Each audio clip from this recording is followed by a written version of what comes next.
स्वागत है दोस्तों आप सभी का लर्न अकाउंट्स पे। तो आज फॉर फीचर और री इशू ऑफ शेयर को थोड़ा जान लेते हैं।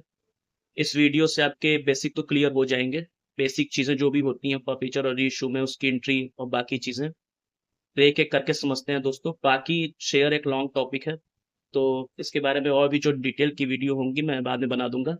आज के इस वीडियो से आपकी बेसिक चीज़ें मैं कवर करने की कोशिश करता हूँ। तो फॉर फीचर का मतलब क्या है दोस्तों? देखिए, जब भी कभी कोई शेयर होल्डर शेयर अलॉटमेंट या फिर शेयर के जो बाकी के कॉल होते हैं उनके पैसे नहीं दे पाता है, तो कंपनी क्या करती है दोस्तों, उसके शेयर को फॉरफिट कर लेती है, यानी कि जब्त कर लेती है। तो उसपे जो अमाउंट मिला होता है वो कंपनी अपने पास रख लेती है, उसके शेयर को क्या करती है दोस्तों, कैंसिल कर देती है। ठीक है। फॉर फीचर के पहले 14 दिन का नोटिस दिया जाता है दोस्तों, और अगर इन 14 दिन में भी वो पैसे नहीं दे पा रहा है तो उसके शेयर को फॉरफिट कर लिया जाता है। अगर हम एंट्री की बात करें तो सबसे पहले दोस्तों शेयर कैपिटल को हम डेबिट करते हैं। किस अमाउंट के साथ? जितने शेयर फॉरफिट किए जा रहे हैं उस पर called up value. Called up value क्या होती है दोस्तों? फॉरफिट किए जाने तक उससे जितना रुपया मांगा गया है। ठीक। सिक्योरिटी प्रीमियम अगर उसने नहीं दिया है तो उसको डेबिट करेंगे, वरना नहीं करेंगे। उसके बाद शेयर अलॉटमेंट, अगर उसका पैसा नहीं मिला तो share allotment account. Share first call का पैसा नहीं मिला है तो शेयर फर्स्ट कॉल अकाउंट। और उसके बाद उस शेयर पे कितना रुपया मिल गया है ये हम लिखते हैं फॉर फीचर अकाउंट में। ठीक है। शेयर फॉर फीचर अकाउंट में कौन सा अमाउंट लिखते हैं? जितना रुपया हमें मिल गया है। ठीक। आगे चलते हैं, इसके बारे में आगे देखते हैं। एक क्वेश्चन है हमारे सामने, इससे और क्लियर करने की कोशिश करते हैं कि गोपाल के पास 100 शेयर है दोस्तों। 10 रुपए का एक है, जिसमें से उसने केवल 3 रुपए एप्लीकेशन पे और 2 रुपए अलॉटमेंट पे किए। इसने फर्स्ट कॉल के 2 रुपए नहीं चुकाए हैं। ठीक है। और कंपनी ने इसके शेयर क्या किए हैं दोस्तों? फॉरफिट कर लिए हैं। ठीक। आइए इसकी एंट्री देखते हैं। सबसे पहले दोस्तों शेयर कैपिटल अकाउंट को डेबिट करेंगे कॉल्ड अप अमाउंट के साथ साथ। ठीक। कॉल्ड अप अमाउंट इसमें क्या हो जाएगी दोस्तों कि जितना मांगा गया है। आप ये देखिए कि हमने फर्स्ट कॉल के बाद इसका शेयर फॉरफिट कर लिया है, और फर्स्ट कॉल तक इससे कितना रुपया मांगा गया है? 3 रुपए एप्लीकेशन मांगा गया है, 2 रुपए अलॉटमेंट पे मांगा गया है, और 2 रुपए फर्स्ट कॉल पे मांगा गया है। 3, 2, 5 और 2, 7 रुपए। तो 100 शेयर फॉरफिट करें दोस्तों तो 100 का 7 में 2 करके यहाँ 700 रुपए लिख देंगे। मिला क्या नहीं है? फर्स्ट कॉल नहीं मिला है 2 रुपए से, तो 100 का 2 में 2 करके 200 लिख देंगे। और एक चीज देखिए दोस्तों, इस पे मिल कितना गया है? तो आप लोग देखिए, इसने 3 रुपए एप्लीकेशन पे दे दिए हैं, 2 रुपए अलॉटमेंट पे दे दिए हैं, 3 और 2 कितने हो गए दोस्तों? 5 हो गए। तो 100 × 5 हम यहाँ 500 रुपए लिख देंगे। ठीक। तो ये आपकी एंट्री क्या हुई? कंप्लीट हो गई। ठीक है। तो उम्मीद है आप लोगों को ये बातें समझ में आ गई होंगी। अब आते हैं नेक्स्ट टॉपिक पे दोस्तों, जो है री इशू ऑफ फॉरफिटेड शेयर। तो कंपनी क्या करती है दोस्तों, जो उसने शेयर फॉरफिट किया है बाद में उसको सेल कर देती है। तो फॉरफिटेड शेयर का सेल होना ही क्या कहलाता है दोस्तों? री इशू ऑफ शेयर कहलाता है।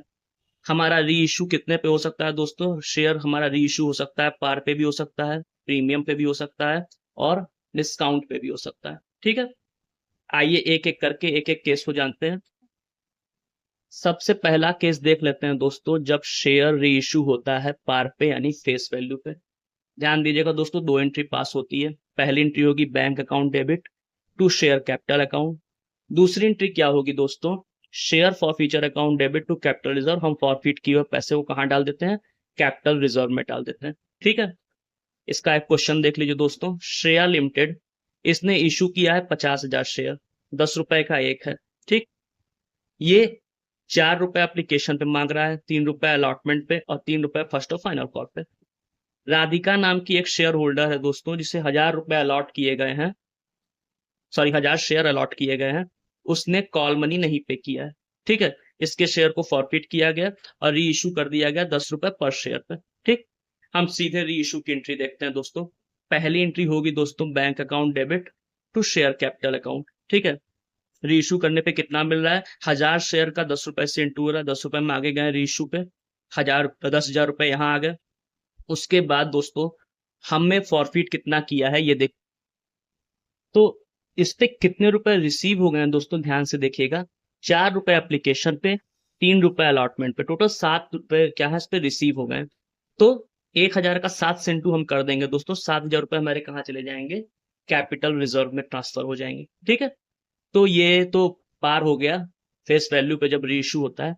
नेक्स्ट देख लेते हैं दोस्तों, जब हम उसे डिस्काउंट पे इशू करते हैं और प्रीमियम पे इशू करते हैं। अगले केस पे ध्यान देते हैं। जब कभी भी प्रीमियम पे शेयर री इशू होते हैं दोस्तों, यानी कि फेस वैल्यू से ज्यादा पे, तो उसकी क्या एंट्री होती है, ध्यान दीजिएगा। सबसे पहले तो bank account debit to share capital to security premium. उसके बाद दोस्तों share forfeiture account debit to capital reserve, पहले की तरह, ठीक है।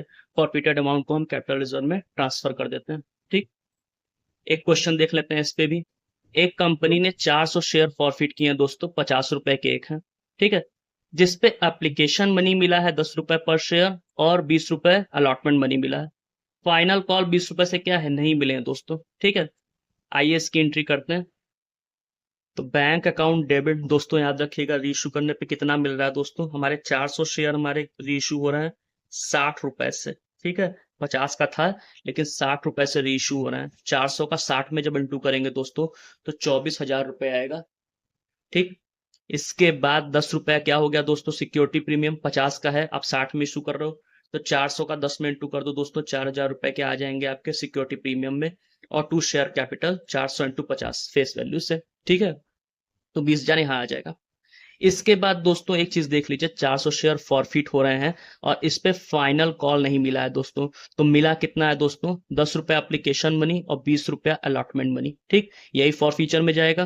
तो share forfeiture account debit 400 into हम 30 से कर देंगे तो 12,000 रुपए क्या होंगे दोस्तों, share forfeiture debit to capital reserve हमारे ट्रांसफर हो जाएंगे, ठीक। आइए अब डिस्काउंट के केस पे चलते हैं। डिस्काउंट का केस थोड़ा पेचीदा होता है दोस्तों, इस पे थोड़ा ध्यान दीजिएगा। पहली चीज तो ये याद रखिए दोस्तों कि हम मैक्सिमम कितना डिस्काउंट दे सकते हैं शेयर के री इशू होने पे। तो याद रखिएगा दोस्तों, जितना हमने उस शेयर पे फॉरफिट किया, जितना हमने अमाउंट उस शेयर पे रिसीव कर लिया है, उससे ज्यादा का हम डिस्काउंट नहीं दे सकते। इस पे एक शॉर्ट्स मैंने बनाया, आप देख सकते हैं उसको। और दूसरी चीज, जो फॉरफीचर अमाउंट हम ट्रांसफर करते हैं डिस्काउंट के केस में क्या करेंगे दोस्तों, डिस्काउंट का अमाउंट डिडक्ट करने के बाद ट्रांसफर करेंगे, ठीक। अगर हम प्रीवियस क्वेश्चन को ही ले लें तो ध्यान दीजिएगा दोस्तों, अगर उस प्रीवियस क्वेश्चन में री इशू अमाउंट 40 रुपए है, ऐसे तो 50 पे फेस वैल्यू है, री इशू अमाउंट 40 रुपए है दोस्तों, 10 रुपए का डिस्काउंट हो जाएगा, ठीक है। आइए देखते हैं। पहली एंट्री हम करेंगे दोस्तों बैंक अकाउंट डेबिट, 400 इंटू 40 जितना हमें मिल रहा है बैंक में डाल देते हैं, तो 16,000 रुपए हो जाएंगे। Share for feature account debit 400 share हम री इशू कर रहे हैं, तो डिस्काउंट कितना है, 10 रुपए से है, तो हम 4,000 रुपए क्या रखेंगे डिस्काउंट के कॉलम में। Share for feature account debit हम डिस्काउंट का अमाउंट यहाँ लिखेंगे, ठीक। उसके बाद दोस्तों टू शेयर कैपिटल अकाउंट 20,000 रुपए हमारे यहाँ आ जाएंगे, ठीक। अब देखिए दोस्तों, हमने इन शेयर्स पे 12,000 रुपए क्या किए थे, फॉरफिट किए थे, ठीक है। अब हम जब कैपिटल रिजर्व में डालेंगे दोस्तों तो ये 4,000 रुपए जो डिस्काउंट के हैं इसे लेस करके डालेंगे 8,000 रुपए, ठीक है। तो ये जो मैंने पूरी बातें आपको बताई हैं शेयर के फॉरफीचर से लेके शेयर के री इशू होने तक, तो ये बेसिक चीजें हैं दोस्तों। आप इसे बार बार देख लीजिएगा इस वीडियो को, तो बेसिक चीजें आपकी क्लियर हो जाएंगी शेयर के फॉरफीचर और री इशू पे। हालांकि इसमें भी और भी चीजें, मतलब क्वेश्चंस लंबे हो जाते हैं, क्रिटिकल हो जाते हैं, कॉम्प्लिकेटेड हो जाते हैं, तो धीरे धीरे हम उन सबको जानेंगे। एक डिटेल वीडियो मैं उसे बना दूंगा, ठीक है। तो अभी के लिए बेसिक चीजें जानने के लिए आपको ये वीडियो यूजफुल रहेगी। तो मिलते हैं फिर किसी नेक्स्ट वीडियो में। Thank you, have a nice day all of you.